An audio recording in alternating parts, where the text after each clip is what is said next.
ఐపీఎల్లో మిగిలిన మ్యాచ్లను హైదరాబాద్ సహా 4 వేదికల్లోనే నిర్వహించే అవకాశం కనిపిస్తోంది.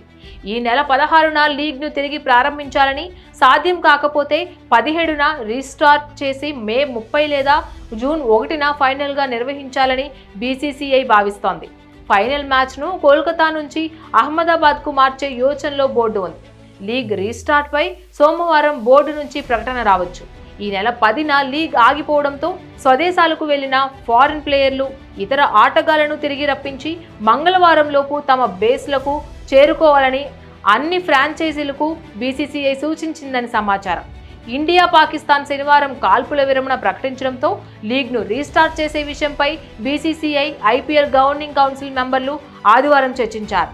ఆట తిరిగి ప్రారంభించేందుకు అనువైన షెడ్యూల్ను రూపొందించేందుకు ఇంకా ప్రయత్నాలు జరుగుతున్నాయని BCCI vice president Rajiv Shukla చెప్పారు.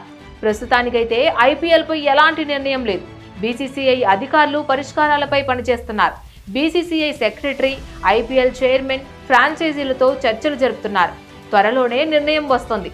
లీగ్ను త్వరగా రీస్టార్ట్ చేసేందుకు ప్రయత్నాలు జరుగుతున్నాయి అని కూడా తెలిపారు. లక్నోలో royal challengers Bengaluru, Lucknow super giants మధ్య మ్యాచ్తో ఆట తిరిగి షురూ అవుతుందని ఐపీఎల్ వర్గాలు కూడా చెబుతున్నాయి.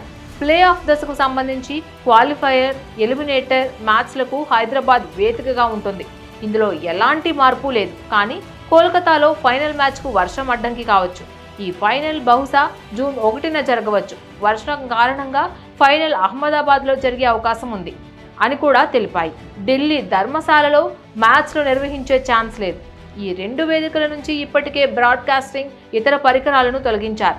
ధర్మశాలలో Punjab kings, Delhi capitals match అర్ధంతరంగా ఆగిపోవడంతో ఇరు జట్లకు చెరో పాయింట్ కేటాయిస్తారని తెలుస్తోంది.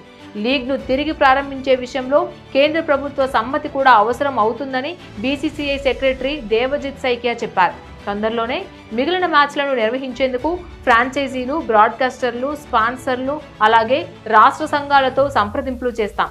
లీగ్ రీస్టార్ట్పై నిర్ణయం తీసుకునే ముందు కేంద్ర ప్రభుత్వం నుంచి అనుమతి కూడా కావాలి అని తెలిపారు. మరోవైపు గుజరాత్ టైటాన్స్ ట్రైనింగ్ స్టార్ట్ చేసింది. ఆదివారం అహ్మదాబాద్ స్టేడియంలో ప్లేయర్లు ప్రాక్టీస్లో కూడా పాల్గొన్నారు. Please subscribe to the channel and download the Politicos app from the links in the description.